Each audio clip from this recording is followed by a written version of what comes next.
Good morning, class. We are looking at analytic trigonometry,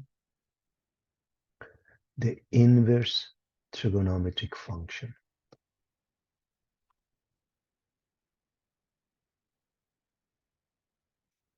So this is 6.32, inverse trigonometric functions.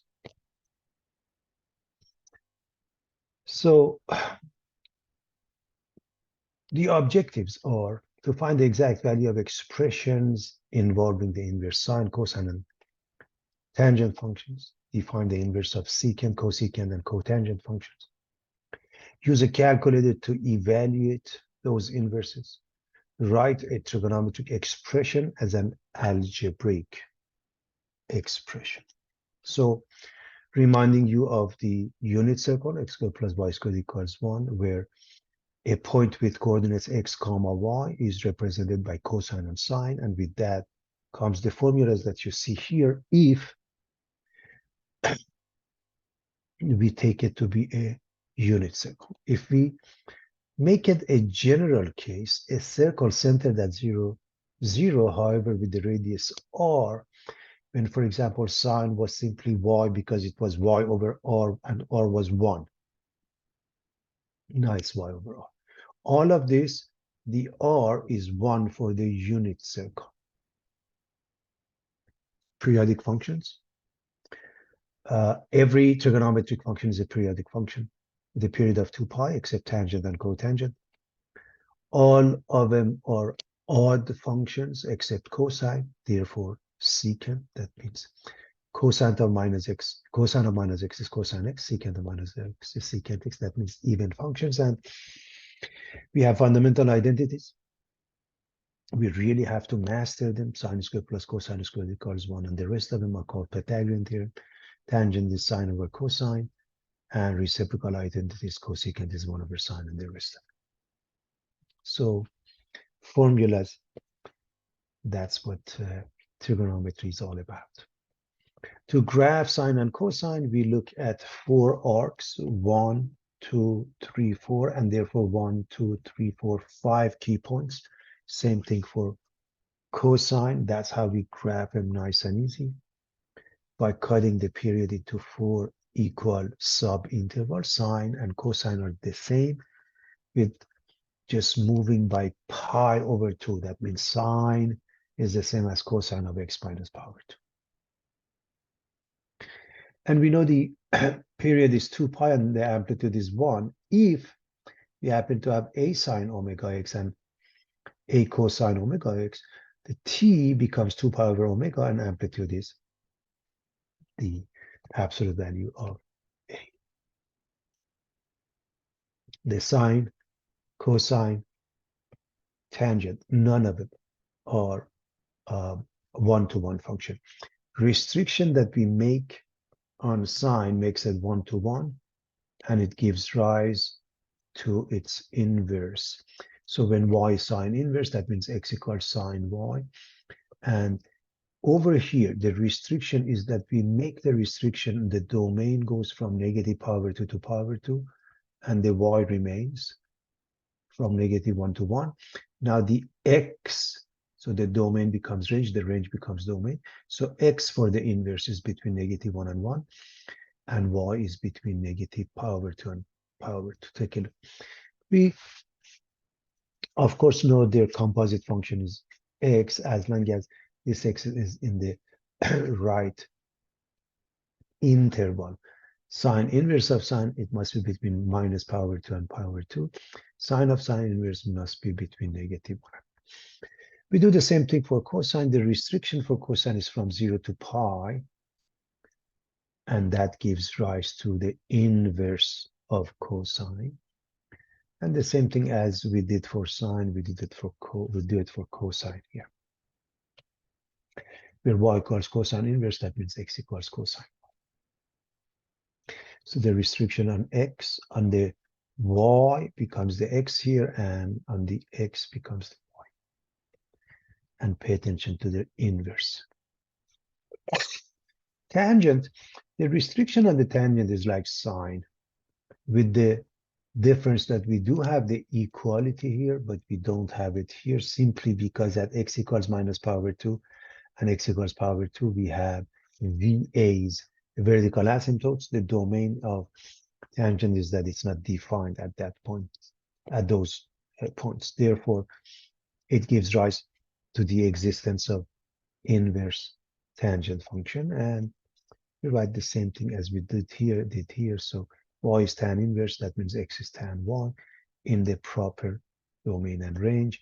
And therefore, the composite function is x, again, as long as we have the proper numbers. And notice this is the same as this one. Of course, equality exists here, not here.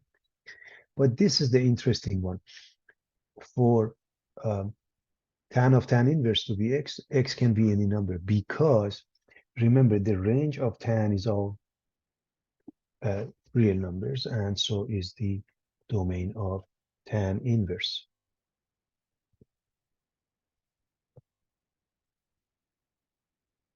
All right, we're going to continue and we're going to look at an example of the inverse trig function. We want to find the exact value of an expression involving inverse sine, cosine, tangent function. In this example, sine of tan inverse of 1/2. Let's do that. Well, the first thing we do, we are going to define this as an arc because that tan inverse represents an arc or angle. So call it alpha, beta, gamma, theta, x, whatever you want to call it. If you let it be tan, then we want sine of theta.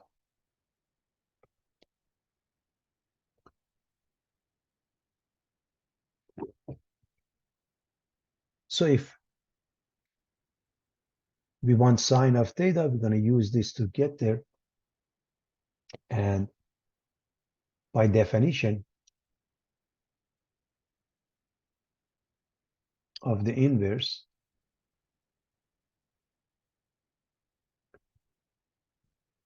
y equals tan inverse of x, x is tan y, theta is tan inverse of 1/2, tan of theta must be 1/2. And remember, we know the restriction is the fourth and the first quadrant, so it must be in the first quadrant because it's positive.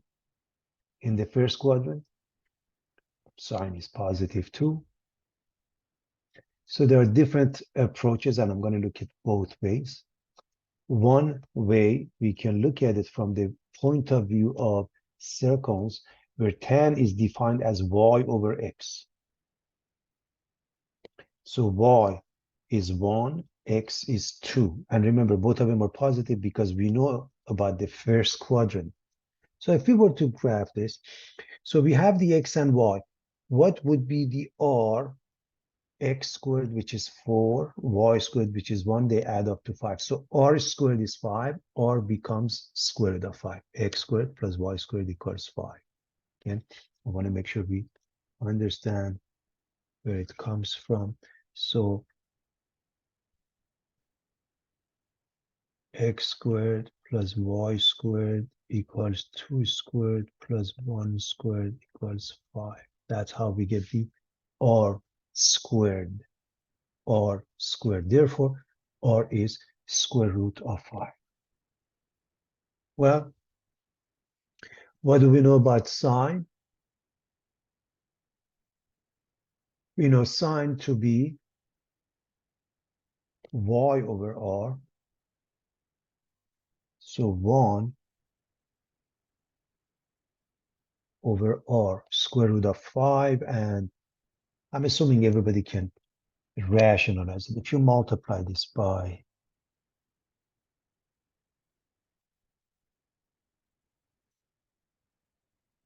square root of 5 over square root of 5, you get that and you're done. So this is the method of circles.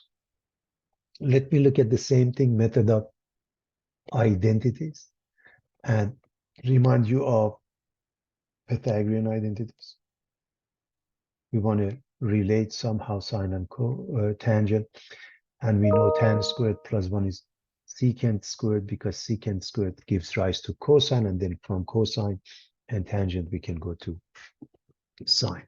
So let's plug in tan squared of theta. So square that and put it here, because becomes 1/4. 1/4 and 1, they add up to 5/4. So secant squared is 5/4. So secant is the square root of that, square root of 5/4, or square root of 5/2. And as you know, the relationship between secant and cosine is that they are reciprocal of each other, reminding you that secant, we know it to be 1/cosine. That's how we get this. And again, we can rationalize it, or we can leave it like that at the end. Whenever we get to sine, we can rationalize it. Now, there are two ways to get to the answer. We can say sine squared plus cosine squared is 1 and find the sine, and that works perfect. But since we have the cosine and tangent, we have the tangent and we have the cosine. We know tangent is sine over cosine. So sine times 1 is tangent times cosine. This is the cross product. That would be an easier way to get to the answer. So replace the tangent with 1/2, cosine with 2/square root of 5, and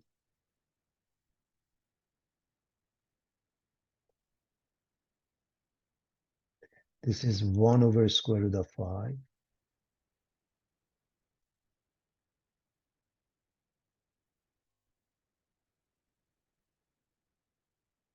Rationalize, and we get the final answer, square root of 5/5. Again, you're being exposed to various methodologies, and ultimately it is up to you what to use. Each method is slightly different. Sometimes one is easier than the other. Here's another example. We are interested in finding cosine of sine inverse of -1/3. So we are going to call this something, xyz theta. So if we call this theta, okay, according to the definition of an inverse, sine of theta is -1/3. So this is cosine of theta. Now we are looking for cosine of theta. From this definition, sine of theta is -1/3. Now, remember, the restriction is that when it comes to sine, we are looking at the fourth and the first quadrant. Sine is negative in the fourth quadrant. So this puts us in the fourth quadrant. So sine theta is -1/3 because of the restriction that we have on theta. Okay. Then it must be the fourth quadrant. Remember, this comes from the restriction on x, if you will. So you can think of this as x. If it makes it easier, you can change this to theta. X or theta means the same thing in this case. All right. So given sine theta, we want to find cosine. We are going to do again both ways. If we are going to go with the circles, remember sine is y/r. So r can't be negative, is 3, so y must be -1. And by the way, when you have a negative value, think about it in front of a fraction bar, either the top or the bottom is negative, okay? And of course, in this case, r is always positive. And so we can easily figure out the other missing value. Remember, x squared plus y squared equals r squared. So that means x squared, which is missing, plus 1 must be 9, So x squared, I don't know what that is. Y squared, let's write that. X squared plus y squared. That means x squared plus 1, right? Negative 1 quantity squared is positive 1 equals R3 squared. So x squared is 8. What is x? Square root of 8. Square root of 8 is 2 square root of 2. Okay.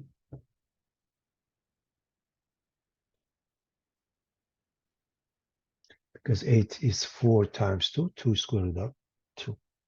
So we are looking at the fourth quadrant. Here's the R. The x, the y was negative 1, and the x was found to be 2 square root of 2. As you know, cosine is x over r. Here's sine, and cosine is x over r. X over r. So you can write all of that. So this is 1. The distance is 1. Okay, remember that. If you're looking at this triangular shape, this distance is 1. This distance is 2 square root of 2. This distance is 3. All of them positive. Okay. But as far as the circle is concerned, that is represented with the y coordinate being negative 1. So distance is positive 1. Y coordinate is negative 1. The second method is identity. Sine squared plus cosine squared is 1. So sine squared, 1 over 9. Cosine squared, missing. Therefore, subtract 1 over 9 from 1.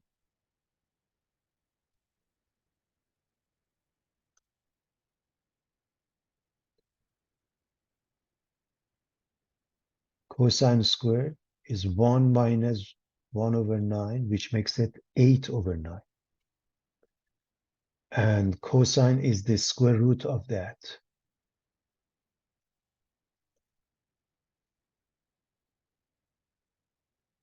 Well, square root of 9 is 3, square root of 8 is 2 square root of 2. So you can use identities. Now again, I'm giving you both choices. You decide. Sometimes one is easier and faster than the other, but you really should be exposed to both to make a decision when to use one versus another.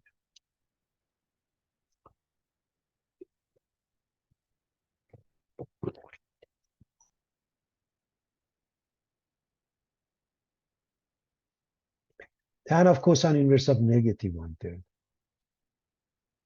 Well, if you call this x, y, z theta, so let theta represent this, you want tan of theta. That's what you're looking for. And according to the definition of an inverse function, cosine of theta must be negative 1/3. And remember, cosine, the restriction we did was the first and second quadrant. So in the first and second quadrant, we are dealing with the inverse cosine.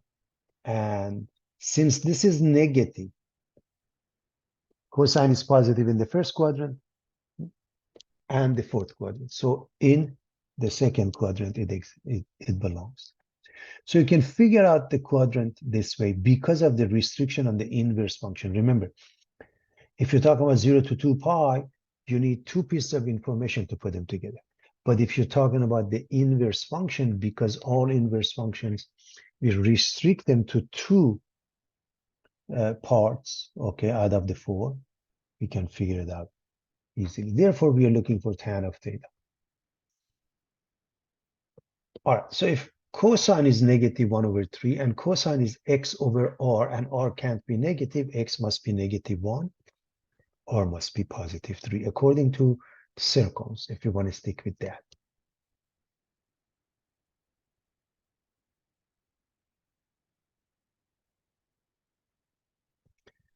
x squared plus y squared equals r squared.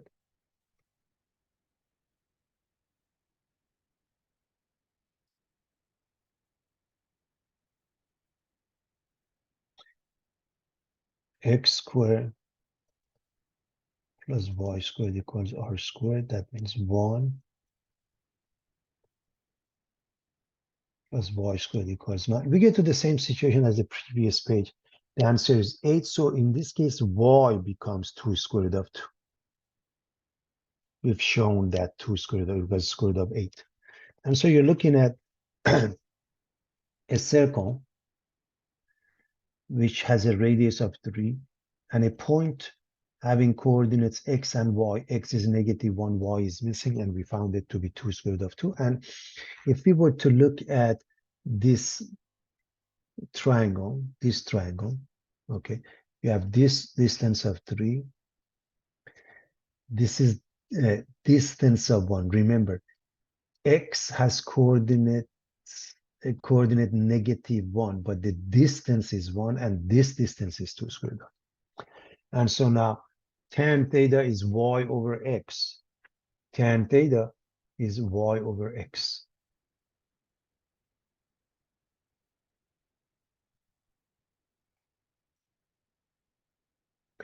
Two square root of 2 over negative 1, negative 2 square root of 2.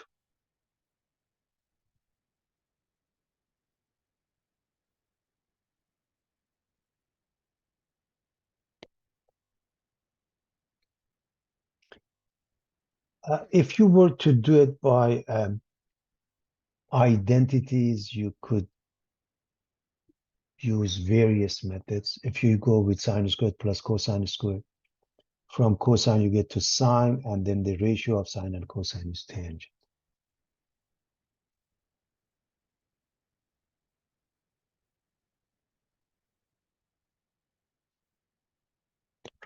If you go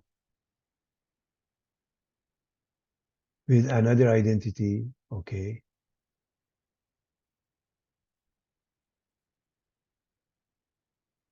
let me write that. Various identities you can use. You can use 1 plus tan squared of theta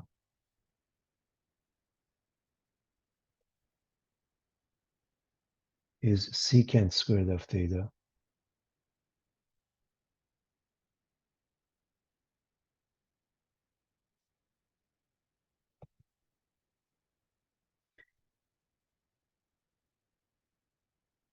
Where secant is the reciprocal of cosine, minus 3. You can use that methodology to get to tan squared. So this would be using this identity, 1 plus tan squared equals secant squared. In other words, you really have different methods. You can use identities, you can use circles, and ultimately you should be able to do both.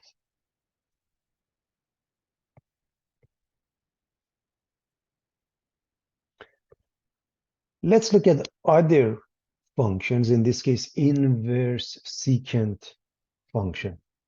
So secant, like any other trigonometric function, is a periodic function. It fails a horizontal line test. It doesn't have an inverse unless we do the restriction. And since secant is 1 over cosine, remember what you do. You graph cosine and flip it over. That is the graph. So secant is not a one-to-one function.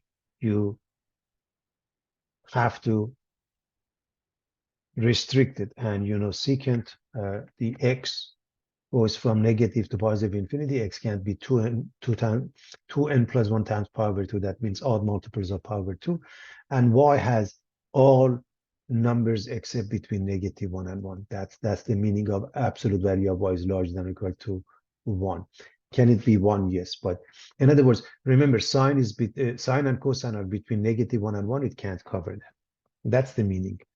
Now, in order to go with the inverse, let y be secant inverse and x become secant y, we have to do the restriction. The restriction that we do remember, x becomes y, y becomes x. So y has this values of larger than or equal to 1 becomes x. But what about the x that becomes y? You're restricted. And the way you restrict it, because secant is the same as 1 over cosine, we're going to restrict it like cosine from 0 to pi. Remember, from 0 to pi. And of course, can't be pi over 2, because what do we have at pi over 2? We have a vertical asymptote. And so again, this is the cosine part.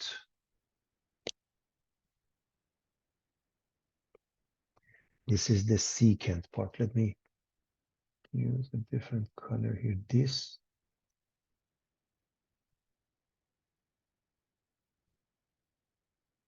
part of the cosine is used to draw, okay, you see this part of the cosine is the part that uses the secant, and now here's its inverse, okay. Again, look at the domain becomes range, range becomes domain. If it's 0, 1 becomes 1, 0. If it's pi, -1 becomes -1 pi. And you graph it, and it looks like this, everybody. So, and now, remember that x equals pi over 2, for example, here. Let me just write that. It's easy to see it there.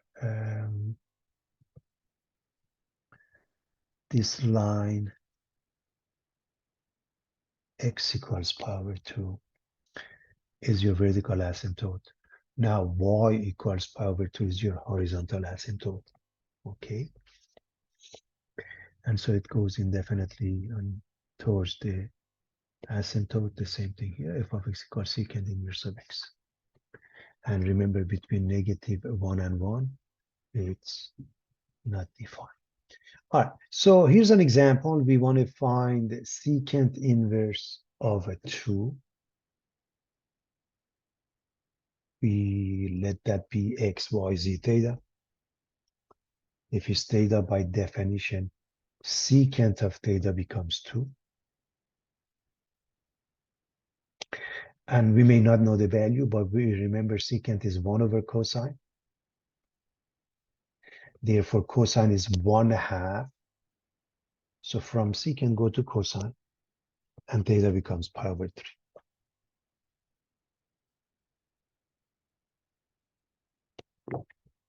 So when we have a secant inverse, we go through the process, we get to the cosine, and we can figure out the answer.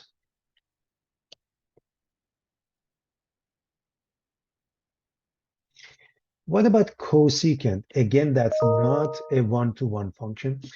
If you go with the sine and flip it over, it becomes cosecant. Again, I wrote it as 1 over sine to be clear. So this function is not a one-to-one function. This function doesn't have an inverse. We have to go with the restriction. So the restriction that we make is just the restriction we make with sine, okay? And we make the sign between negative pi over 2 and pi over 2, the same thing for cosecant.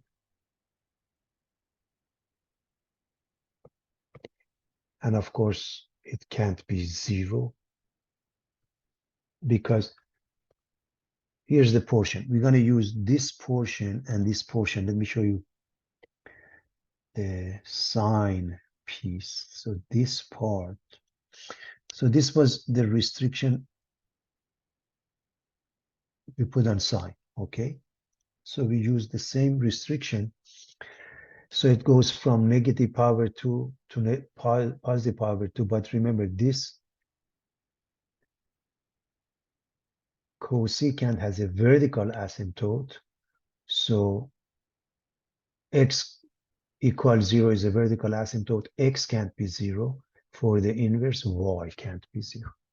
And if you graph it, it looks like this. Negative pi over 2, negative 1. This is negative 1 pi over 2. Pi over 2, 1 is 1 pi over 2. This is 1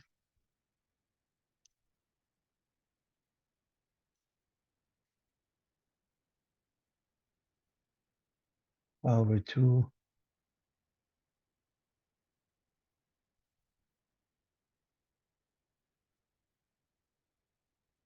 Vertical asymptote, the y-axis or x equals 0.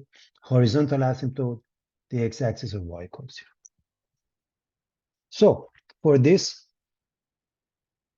again, we call it, let's say, theta. By definition of an inverse, cosecant theta must be 2. And anytime you see cosecant, you just go to sine, 1 over sine. So 1 over sine is 2. Sine must be 1/2. And it's a common arc. Theta must be pi over 6. So to find cosecant, you go to sine.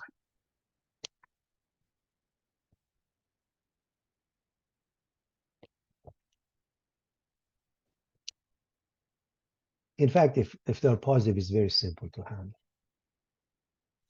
Let's look at cotangent function. Cotangent function is also a trigonometric function. It's not one-to-one, doesn't have an inverse the way it's given. Y equals cotangent x. X is all real numbers except n pi, because at n pi we have vertical asymptotes. And x can be between negative and positive infinity. In this case, actually, it's y.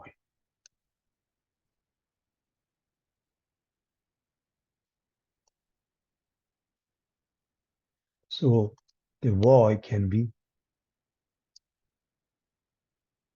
all real numbers. Remember, the range for tangent and cotangent would be all real numbers.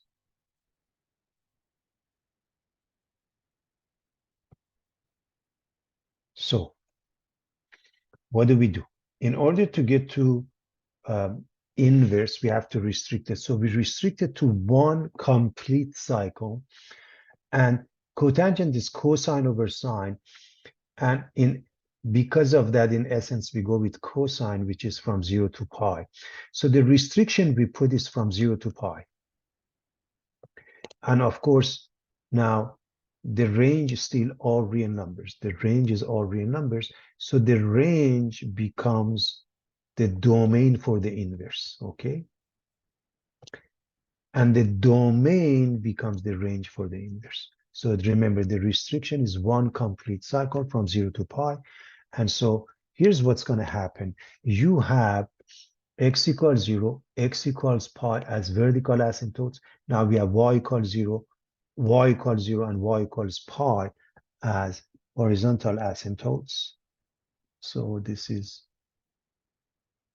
y equals pi. Remember, the x-axis has the equation y equals 0. And so here's the graph. And we had, let me just write that also. We had this pair pi over 2, 0 on the graph of cotangent. We have 0 pi over 2 on the graph of its inverse. And so with that being the case, let's look at this example. Generally speaking, when they are positive, it's easy. So let's call that theta. By definition, cotangent of theta becomes 1. And again, you really don't have to go to tangent in this case, class, because it's a common arc, and I assume everybody knows at theta equals pi over 4, tangent and cotangent are both 1. But if for any reason you have a difficult time with that, you can always go to tangent.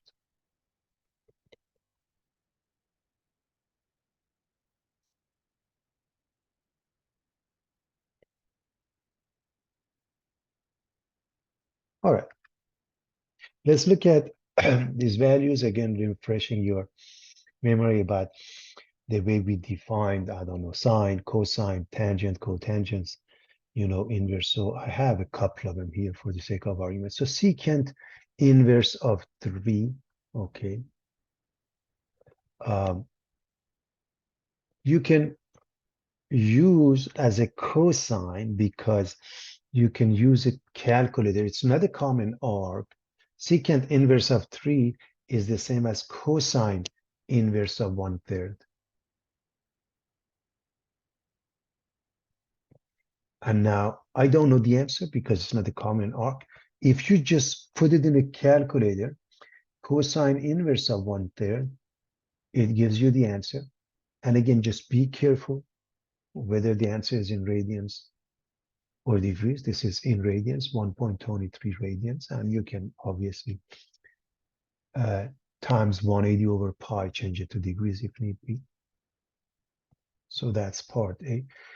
For part B, again, it's not a common arc. Cosecant inverse of -4. Remember, cosecant is 1 over sine.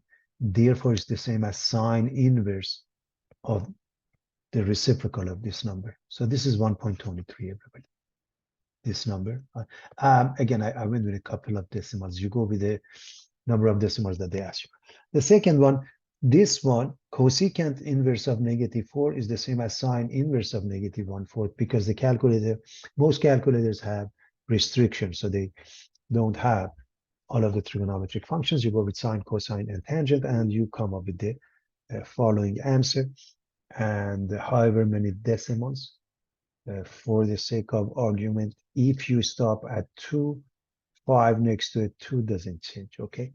But if you want to go with the third one, this changes to 3, okay? Again, let me just show you in case you want to be careful when you do the rounding. If you want to go with the third one, then because of this number 6, it goes up. So be careful with that. Cotangent of 1/2, okay? When this number is positive, and again, this is not a common arc. Different ways to approach it, okay? And if you want to go with the circles, you can. If you want to go with calculators, you can. It's not a common arc. And so here's one way to write it. Cotangent, we know it to be x over y. And because it's positive, remember, the restriction is 0 to pi, first and second quadrant, so it's in the first quadrant. Positive in the first quadrant. So you can say, therefore, x is 1, y is 2, and of course, r becomes 5. I want to make sure we understand how we arrive at it. So x squared, 1 squared, plus y squared, 2 squared equals 5, and therefore r is square root of 5. That's how you arrive at it. And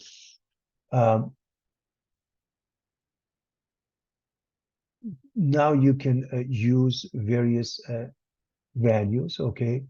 Cotangent is x over y.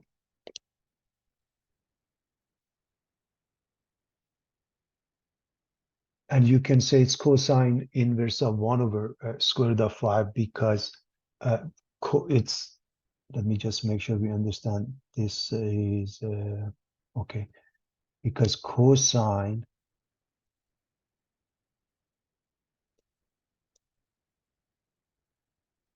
is x over r. So they both have the same value.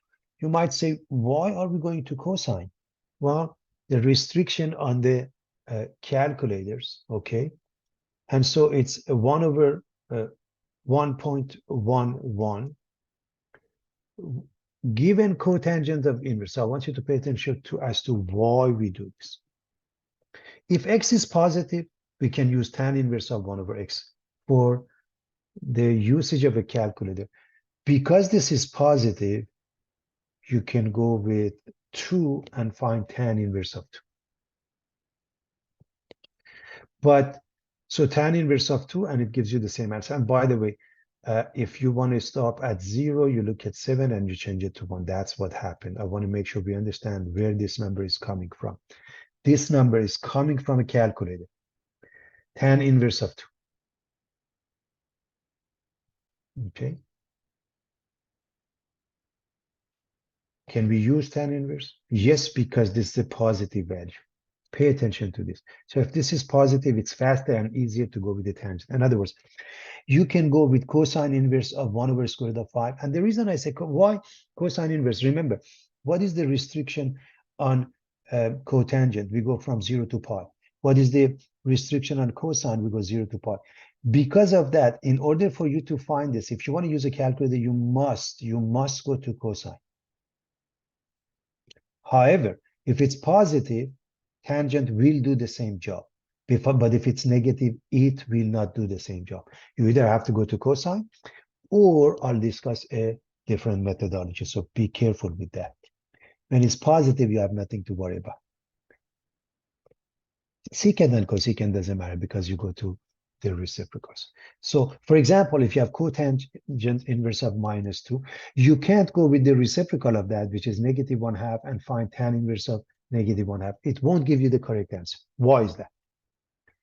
The restriction is on cotangent is the first and second quadrant, but tangent is the first and the fourth quadrant. Okay, so for the negative, this puts you in the fourth quadrant. If I go with tan inverse of the reciprocal of this -1/2, it gives me the fourth quadrant. That's why. Okay, of course, there is a way around it, but if you have any doubts, you don't know how to deal with that. Now, cotangent is x over y, so -2. That means -2 over 1, or 2 over -1. Remember, because cotangent is -2, we are in the second quadrant. Negative means second quadrant.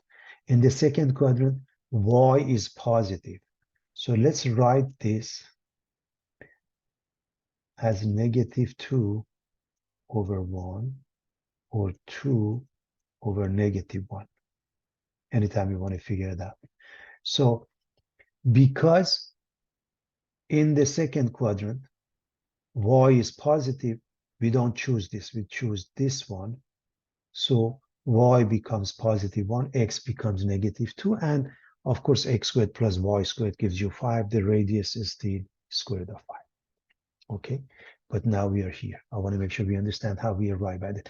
So if you want to go with a calculator, you can use cosine inverse of x over y. Okay, x -2 over square root of 5 minus 2 over square root of 5. And if you use a calculator, it will give you, use a calculator. I highly recommend you try it. You get 2.68. Okay. But how do we go around that? You can, if it's cotangent inverse and x is negative, you may use tan inverse of 1 over x, and then you must add a pi. Okay. The reason you must add a pi, remember, in the case of a tangent, we use the fourth and second quadrant and first quadrant, just like sine, right? But in the case of a cotangent, first and second. So the tangent gives you the answer here. Add a pi takes you to the right place if you want to go with tan inverse. So if you want to go with the tan inverse of the reciprocal of this, tan inverse of -1/2, we must add a pi. So tan inverse of -1/2, whatever it is, if you add a pi, it gives you exactly the same thing. And again, we stop at 7. Next to it, the 7 goes up to 8. So learn this methodology, or just always, if you go with cosine, it's never wrong.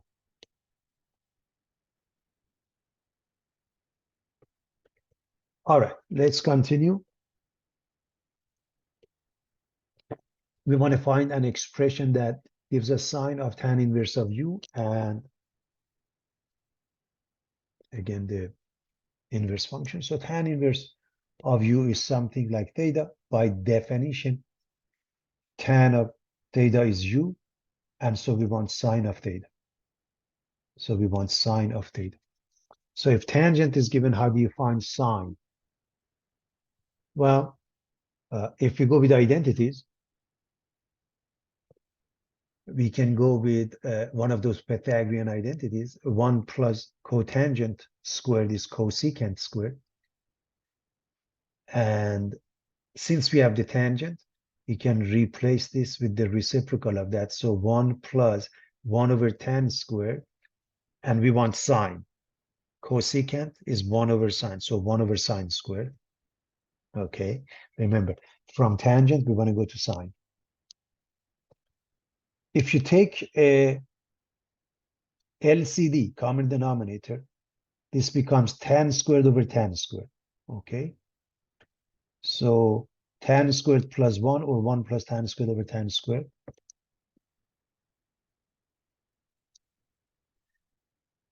Okay.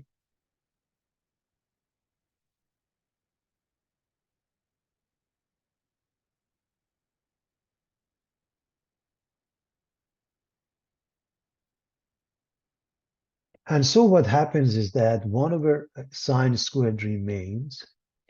And so remember what we want. We want sine. So reciprocate this. The reciprocal of this number is sine squared. And this one is tan squared over 1 plus tan squared, or tan squared plus 1. Makes no difference.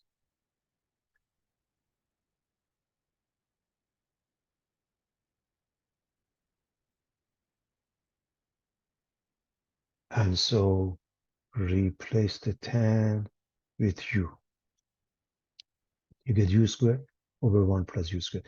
Because we want sine, the sine is plus minus the square root. And sine and tangent have the same sign. So you keep the positive. Because according to the inverse, they both belong to the fourth or the first quadrant. And therefore, they are the same, everybody.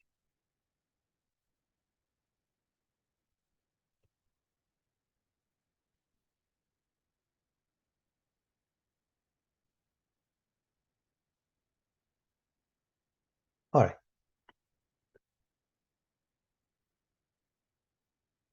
I want to quickly look at the same thing, slightly different, because there are really many different ways you can do this. And so sine and theta have the same sign, as I mentioned. Here's the second method, same thing, okay, as before. Now, we use 1 plus cotangent squared equals cosecant squared. Let's use 1 plus tan squared is secant squared. Very similar to that class. So you write 1 plus u squared is secant squared, and secant squared is cosine squared over 1 over cosine squared. This is 1 over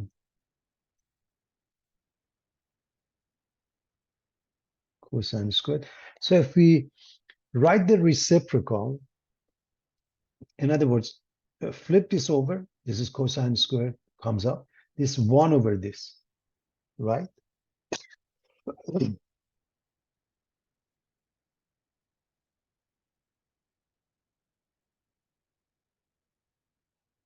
Sine squared plus cosine squared is 1.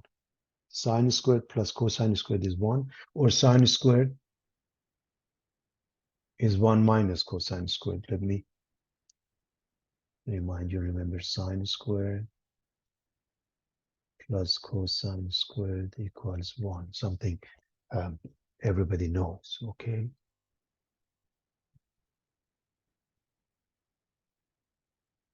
So 1 minus cosine squared means 1 minus this expression. And now if I take a common denominator of 1 plus u squared, this becomes 1 plus u squared minus 1. So it's u squared in the numerator only. And that's the same as before. This is sine squared. So sine is plus minus the square root of that. And sine is u over square root of 1 plus u squared. And of course, because they have the same sign, everybody.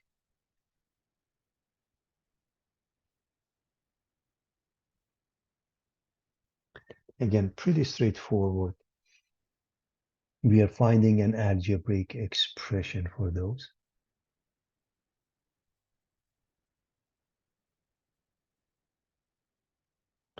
Now, let's look at a few examples quickly. We're going to start, we want to find tan of sine inverse of u. Sine inverse of u is represented by theta.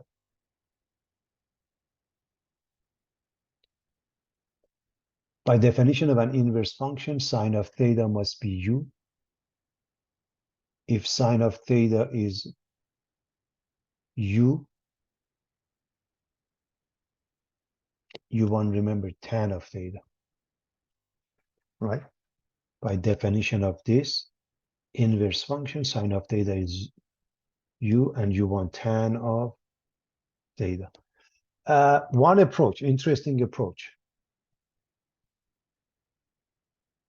Tangent is sine over cosine. And cosine is square root of 1 minus sine squared. Of course, it's plus minus, but sine and tangent belong to the same quadrant. Remember, we're talking about the inverse, right? The restriction we put on sine is the same as tangent. So they both have the same sign. And now, if sine theta is u, replace it, and you get u over the square root of 1 minus u squared to represent tan of theta, and we are done.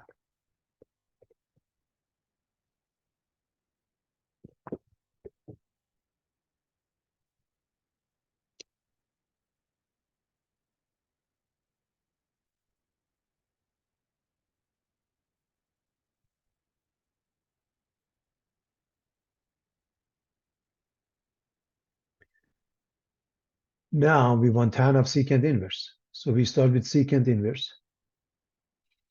And we say this is theta. If this is theta, then secant theta becomes u. And remember, the restriction on secant is the same as cosine, 0 to pi. Theta can't be power 2, and we want tan of theta. So first and foremost, you let this one be theta. By definition, u is secant theta. And this is the restriction we remember about secant, okay? So what do you want? Tan of theta. In other words, given secant, find tangent. Given secant, that's the concept. Given secant, find tan. And that's very simple. We remember one of those Pythagorean identities, 1 plus tan squared is secant squared.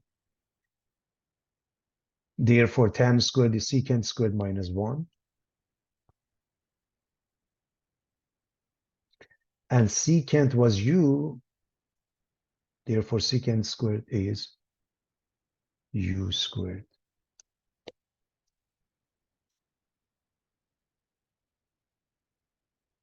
Tan squared is u squared minus 1.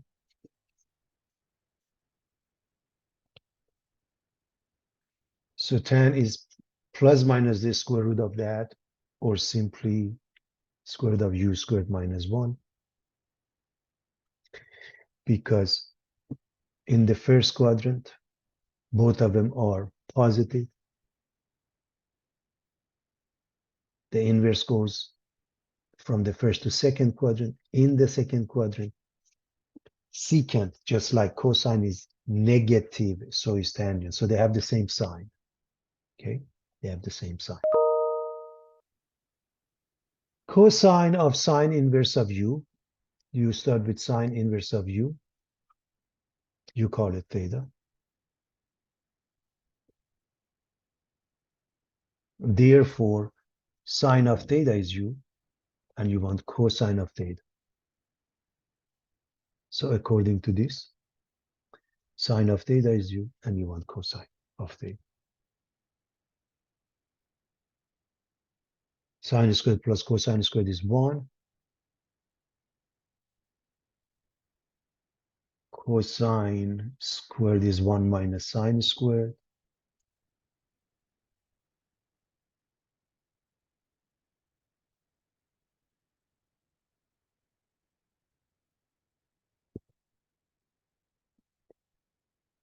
Or 1 minus u squared, and you take a root. And again, They have the same sign in this case.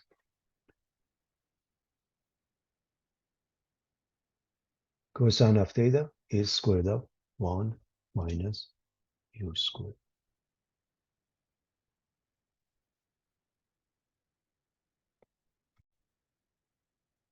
I have a